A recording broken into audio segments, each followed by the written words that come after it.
Menteri Pendayagunaan Aparatur Negara dan Reformasi Birokrasi Cahyokumolo meninggal dunia karena sakit di Jakarta, Jumat, tanggal 1 Juli tahun 2022.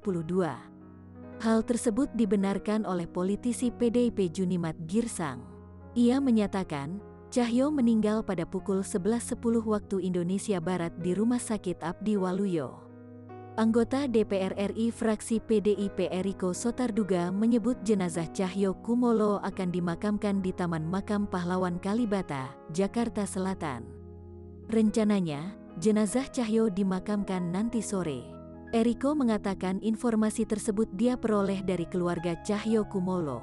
Putri pertama Cahyokumolo, Ajeng, sebelumnya mengungkapkan jenazah ayahnya akan disemayamkan di rumah dinas, Komplek Widya Chandra.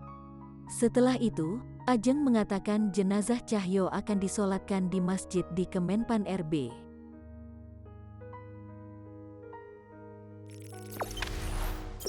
Jangan lupa subscribe, share, komen, dan like ya!